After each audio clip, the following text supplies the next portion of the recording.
नॉर्सेट की तैयारी में जुटे सभी फ्यूचर नर्सिंग ऑफिसर्स का बहुत बहुत स्वागत है।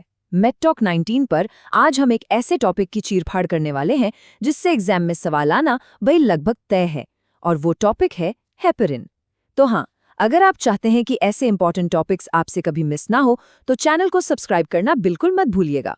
देखिए, ये सिर्फ कहने की बात नहीं है, ये एकदम पक्की बात है। हेपेरिन से एक सवाल तो आएगा ही आएगा। तो चलिए आज इस टॉपिक को इस तरह से मास्टर कर लेते हैं कि एग्जाम में कैसा भी सवाल आ जाए वो हमसे बचकर जा ही ना पाए। तो ठीक है, इससे पहले कि हम इसके क्लिनिकल यूज और एकदम टेक्निकल डिटेल्स में जाएं, सबसे पहले ये समझना जरूरी है कि इसकी जड़ क्या है। मतलब पहला सवाल, आखिर ये हेपेरिन है क्या चीज। चलिए इसके फंडामेंटल्स को समझते हैं। हेपेरिन का नाम ही एक्चुअली इसकी पूरी कहानी बता देता है। ये नाम आया है लैटिन शब्द हिपारा से, जिसका सीधा सीधा मतलब होता है लिवर। है ना आसान, हिपारा हेपेरिन लिवर।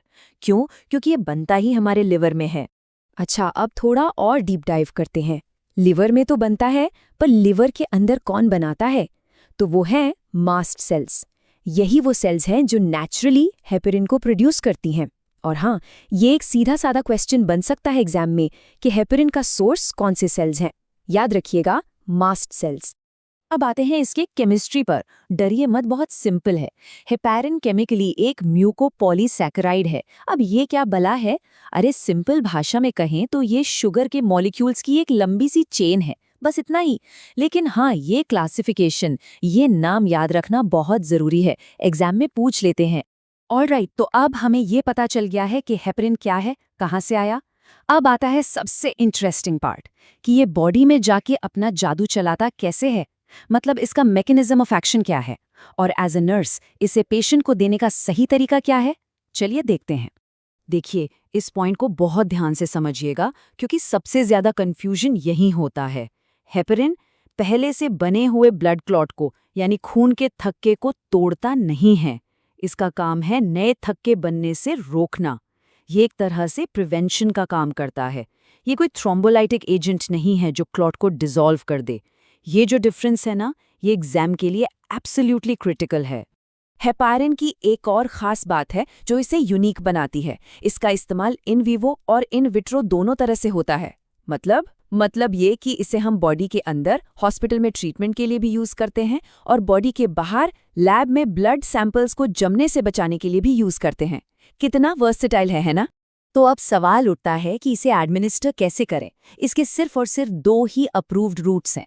पहला सीधा नस में, यानी इंट्रावीनस या आईवी, और दूसरा स्किन के नीचे, यानी सबक्यूटेनियस या एससी। और हाँ, जब एससी इंजेक्शन देते हैं तो बेस्ट साइट होती है अम्बिलिकस के आसपास, मतलब नाभि के चारों ओर।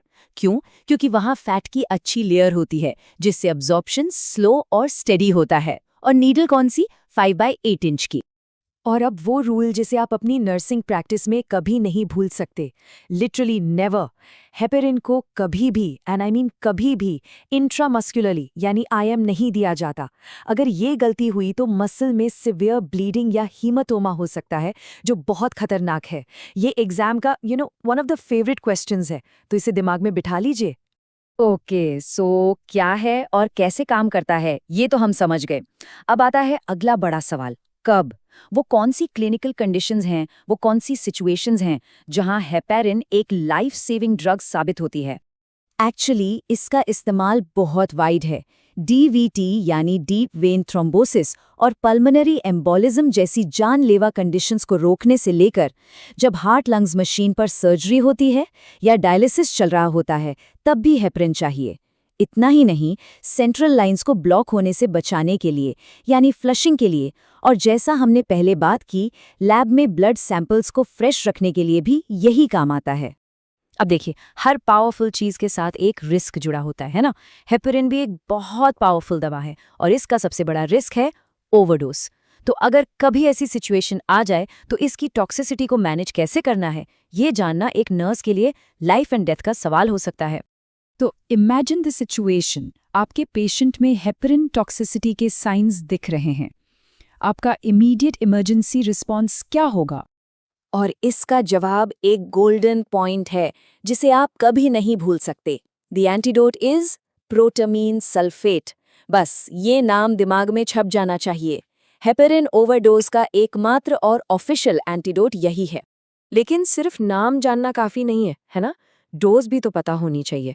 और इसका रेशियो बहुत सिंपल है। हर 100 यूनिट्स ऑफ हेपारिन के लिए हम देंगे 1 mg ऑफ प्रोटोमाइन सल्फेट। ये 100:1 का रेशियो एग्जाम और आपकी क्लिनिकल ड्यूटी दोनों के लिए सुपर इंपॉर्टेंट है।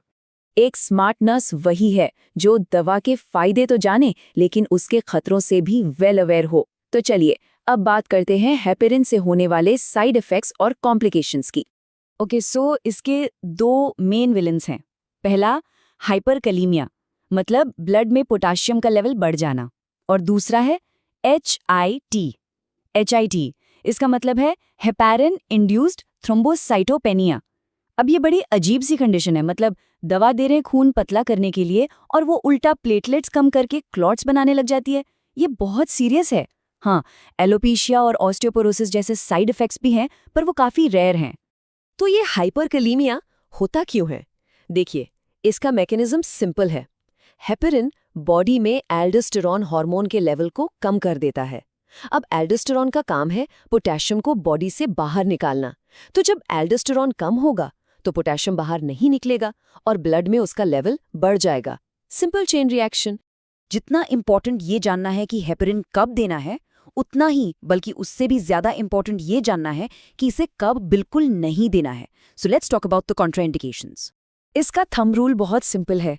अगर पेशेंट को ब्लीडिंग का कोई भी रिस्क है तो हेपेरिन को अवॉइड करना है, जैसे कि ब्लीडिंग डिसऑर्डर्स हैं, हीमोफीलिया है, या फिर डेंगू चिकनगुनिया जैसी कंडीशन है, या पेशेंट पहले से एस्पिरिन जैसी ब्लड थिनर ले रहा है। इन सब केसेस में नो हेपेरिन। लेकिन यहाँ एक स्टार मार्क एक्सेप्शन है जो एग्जाम में बहुत पूछा जाता है। प्रेगनेंसी में हेपेरिन को सेफ माना जाता है। ठीक है, तो हमने काफ़ी कुछ कवर कर लिया। चलिए अब इस पूरी डिस्कशन को कुछ नॉन नेगोशिएबल पॉइंट्स में समराइज करते हैं। ये वो पॉइंट्स हैं जो आपको एग्जाम हॉल में और वार्ड में पेशेंट के साइड में दोनों जगह याद रखने हैं। ये है आपकी final nursing checklist for heparin. Rule number 1, हमेशा ब्लीडिंग के साइंस के लिए मॉनिटर करें। Rule number 2, antidote protamine sulphate और उसकी डोज हमेशा याद रखें। रूल नंबर 3, इंजेक्शन साइट को कभी मसाज नहीं करना है। And rule number 4, SC injection देते टाइम एस्पिरेट नहीं करना है। ये 4 गोल्डन रूल्स हैं।